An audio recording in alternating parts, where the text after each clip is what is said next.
So you bought a sport fishing boat, or you're thinking about buying one, Professor, right? You're thinking about it, and with that, you're probably worried. You're probably thinking to yourself, well, what mistakes might I make? Well, don't worry, we've probably made them for you. Yep. Yes, we have, and that's exactly what we're going to talk about in today's video.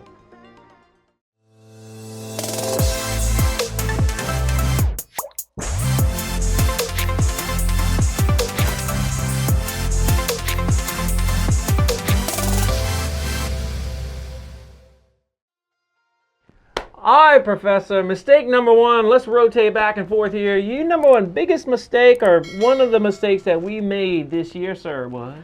Well, mine has to do with fishing and is not trusting my gut like I should. Yeah. And when you say trusting your gut, this is one of them fishing terms here, a captain's terms, right? Yeah. So what was an example of a time where you didn't trust your gut and we might have paid the price? Well, the Virginia Beach tuna tournament. I mean, I knew where and what I was supposed to do. Which was? To go to the Norfolk Canyon. Okay. And grind on the Big Eye hole. That was on your mind. That's what you were thinking you should do. On my mind, yeah. But instead you chose? To follow the masses and to go where the greater quantity of fish were being caught. Yes. So we found us boats, but we didn't find us the big one. No. But, you know, it's all high insight, but, you know, sometimes you just have to trust your gut. Yes. And I found myself a lot of times this year wanting to do something, but it's been influenced either by who's around me or other boats or something like that, and I just need to draw the line and go with my gut. It's going to come with experience, but that's a good one. Number one is not trusting your gut. Number two mistake we made this year, Professor, when we bought this here sport fishing boat, it's a 40-foot Blackwell Express. The folks before us had essentially gutted out the cabin. Right. And now we knew once we saw the cabin that it was going to require some work to get it where we wanted to get. A lot of people said it was going to be a lot of work. You knew it was going to be a lot of work. You're a Class A carpenter. This is your thing. This is your jam. And so you took ownership of getting that to a place where she was bare to where it is now. But even still today, a year later, it's not quite finished. No. And so when you look back at that, what did you underestimate about finishing a cabin to a sport boat or a sport yacht? Well, I mean, I've done some fine finish work in my life, but it's all been residential stuff. It's never been on a boat. Yeah. Where you can take a measurement, you can cut a piece one time, slip it in, and it fits. Not here. I mean, I can't even recall where I have cut one piece of wood and it has fit the first time.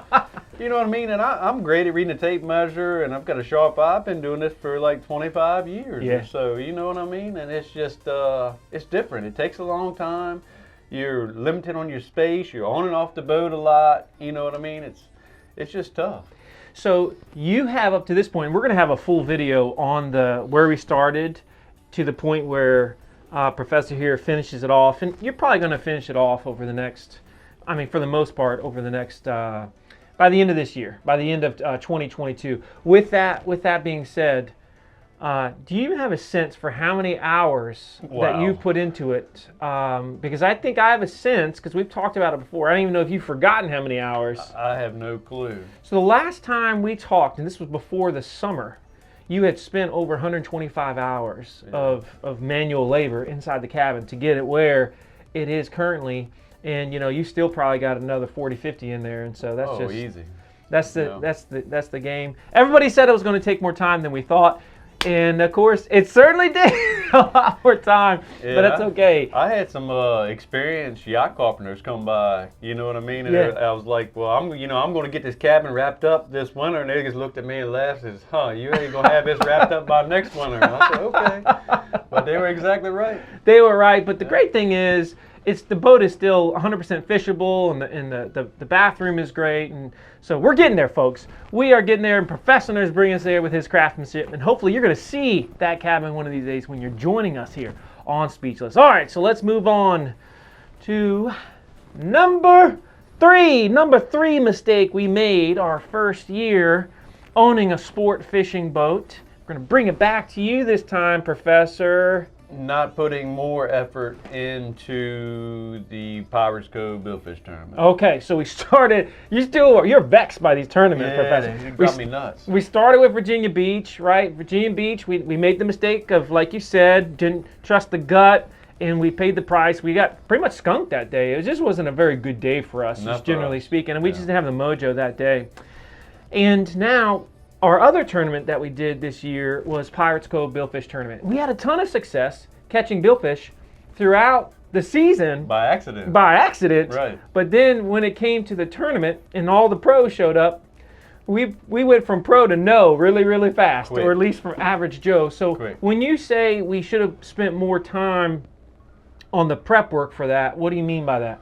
Well, I mean, we ran a dredge off the side of the boat, which is a fish attractant. But don't get me wrong, our dredge was nice and it was pretty and it was great, but there are other things you can do, like rig a natural dredge. Yeah. With mullet or ballyhoo or things like that. And most of those pros had those natural ones. Every day they rig new ones, you know what I mean?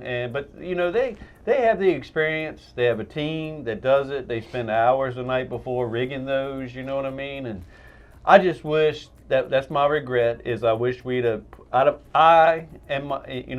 have pushed the mates to do, to put a little bit more effort in it, instead of just, here we got an artificial dredge, we're gonna pull it off one side, we're gonna go meat fishing, you know what I mean? It was a great idea, but don't worry, next year.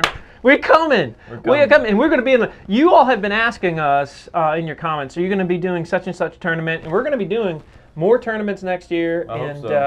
It's pretty exciting. We've had a few companies reach out to sponsor us, and so we're trying to decide who we want to work with long term. But we're super, super excited about that. So good mistake number 3, Professor. Number 3.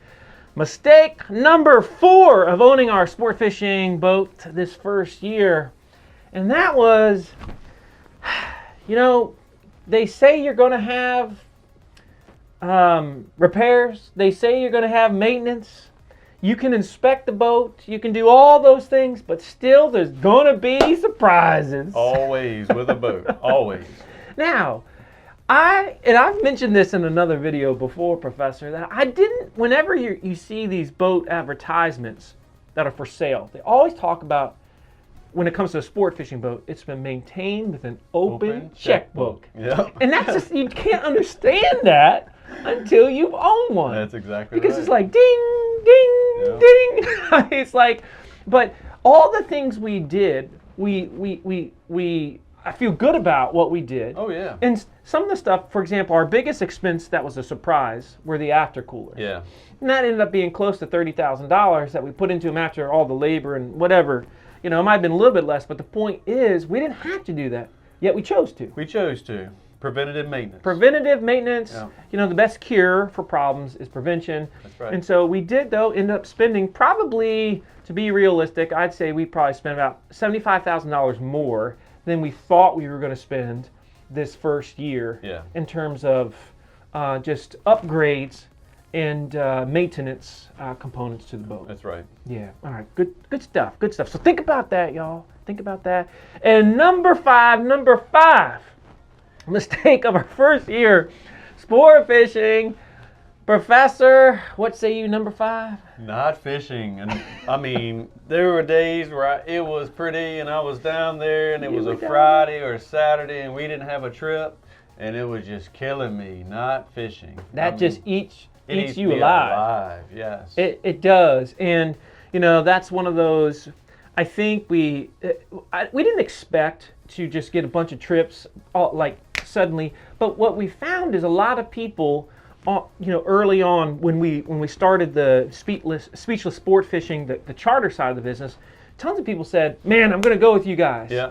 And just because a lot of people say they're going to go with you doesn't mean necessarily they're going to go this year. It could be, it's got to fit for everybody. It's not cheap to go offshore sport fishing, right? No. And with that, of course, we're upping our game. This channel has led to a lot of you reaching out and saying, hey, we want to go next year, which we're excited about that. And we certainly hope that you're going to be going with us next year. But we did, to a degree, overestimate how we would fill, because we were only trying to do Fridays and Saturdays this summer.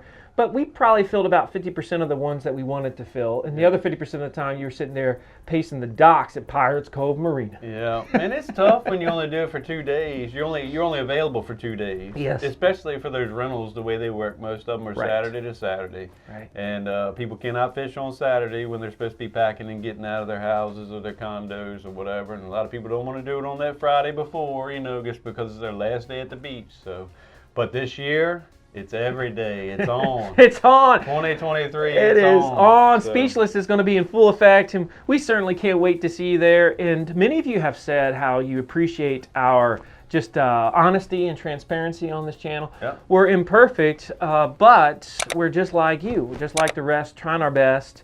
And we hope that you're going to share this experience with us on those amazing blue waters. Leaving the Oregon Inlet. It's going to be amazing 2023. We cannot wait to see you there. And until the next time, everyone, stay salty.